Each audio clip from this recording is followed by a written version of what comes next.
अस्सलाम वालेकुम स्टूडेंट्स, आज हम 9th क्लास मैथ की बुक का 5.1 एक्सरसाइज में से एक सवाल हल करेंगे। HCF हाईएस्ट कॉमन फैक्टर बताया गया है, ठीक है।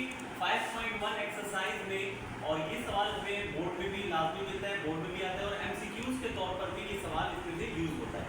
तो 5.1 एक्सरसाइज में जो हमें दिया हुआ है HCF मालूम करना, इसमें जो हमें सवाल दिया गया है वो सवाल है 72 x की पावर 4 y की पावर 5 एंड z की पावर 2 हमें दी गई है। x की पावर 4 है, y की पावर 5 है और z की पावर 2 आ रही है, ठीक है। अब इसके बाद उन्होंने एक और लफ्ज यूज किया हुआ है एंड सेकंड वैल्यू दी हुई है 120 एंड x y z जो दिया हुआ है x की पावर 3 y एंड z की पावर हमें दी गई है 6 एंड 8 पावर है z की, y की पावर 6 है और z की पावर 8 है। अब इसको सॉल्व कैसे किया जाएगा? फर्स्ट वैल्यू हम जब लेंगे तो फर्स्ट वैल्यू आ रही है 72 x4 y5 z2। तो सबसे पहले 72 का हम लेंगे LCM।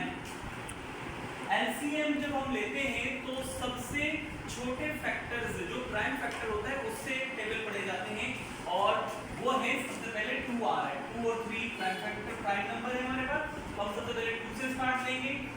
2 के टेबल में 7, 2 3 6, 1 कैरी, 2 6 12 आ गया। फिर 36 जो हमारे पास आ रहा है 2 1 2, 1 कैरी, 2 8 16, 2 9 18। अब ये 2 के टेबल में 9 नहीं आता तो हम 3 के टेबल में लेंगे, 3 1 3। अब आपके पास जो वैल्यू बन चुकी है वो आ रही है 2 multiply 2 multiply 2 multiply 3 multiply 3। x y z जो आपको दिया हुआ है ये आपने सेपरेट कर देना है। 4 टाइम्स आपके पास आ रहा है x और y जो आपके पास आ रहा है वो 5 टाइम आ रहा है।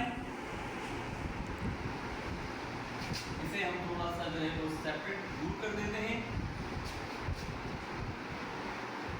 72 3 and 6 18 9 3 and 3। तो y हमारे पास हो चुका है 1 2 3 4 and 5 टाइम हो गया। z हमारे पास है 2 टाइम। इसके बाद जो सेकंड वैल्यू आ रही है वो आ रही है हमारे पास 120 और x3 y6 z8। 120 का भी हम एलसीएम लेंगे।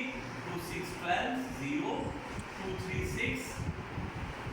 यहाँ पर भी 2 के टेबल से होगा। 2 1 2 1 कैरी, 2 5 10।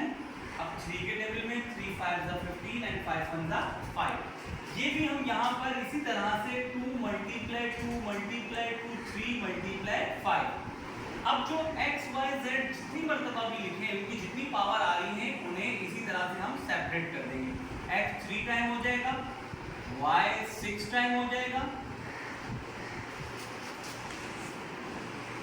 2 3 4 5 एंड 6 और z जो है हमारे पास 8 टाइम है। 1 2 3 4, अब ये पूरे कंप्लीट नहीं आ रहे, 5 6 7 और ये 8। ये आपने z को 8 मर्तबा सेपरेट कर दिया, ठीक है। अब आपके पास जो वैल्यू दोनों आ चुकी है इनको आप एक साथ लिखेंगे। 2 मल्टीप्लाई 2 मल्टीप्लाई 2 मल्टीप्लाई 3 मल्टीप्लाई 3।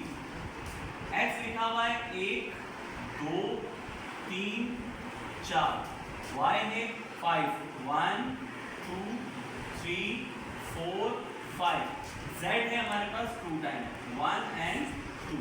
अब आ जाए जो 120 का हमने एलसीएम लिया था उससे सेपरेट कर देते हैं। इनके जो पेयर्स हमने बनाए हैं 2 multiply 2 multiply 2 multiply 3 multiply 5। x है हमारे पास 3 टाइम 1 2 एंड 3, y है हमारे पास 6 टाइम 1 2 3 4 5 एंड 6, z है हमारे पास 8 टाइम 1 2 3 4 5 6 7 एंड 8। आपको HCF मालूम करने का आसान तरीका मैं बता देता हूँ। जब आप एलसीएम लेंगे काउंटिंग नंबर का तो एक जैसे नंबर आपने लिखते जाने हैं। जब एक जैसे मिलते जाएं आप तो 1 टाइम लिखते जाएंगे। देखिए 2 हमारे पास 3 टाइम आ रहा है और 3 हमारे पास 1 टाइम आ रहा है। ये एचसीएफ लिखने का तरीका है। और x के भी पेयर्स हमारे पास हैं तो x जितनी जो ज्यादा हमारे पास नजर आ रहे हैं उसे हम नहीं देखेंगे, जो सबसे कम नजर आ रहे हैं उसे हम देखेंगे। ये 3 टाइम है तो इसका मतलब 3 पेयर बन चुके होंगे। ये देखिएगा, ये 1, ये 2 और ये 3। अब y हमारे पास सबसे छोटी पावर 5 है तो इसका मतलब y हमारे पास 5 टाइम आ चुका है। 1 2 3 4 एंड 5। z हमारे पास 2 टाइम है तो इसका मतलब z हमारे पास 2 टाइम आ चुका है। ये देखिएगा, y 1 2 3 4 एंड 5। अब z देखिएगा 1 2। ये हमारे पास HCF लिखने का तरीका है। अब हम इन्हें मल्टीप्लाई करते हैं। 2 to the 4 4 to the 8 8 3 the 24। यहाँ मैं लिख देता हूँ इसका आंसर। ये 24 आपके पास काउंटिंग नंबर हो गया।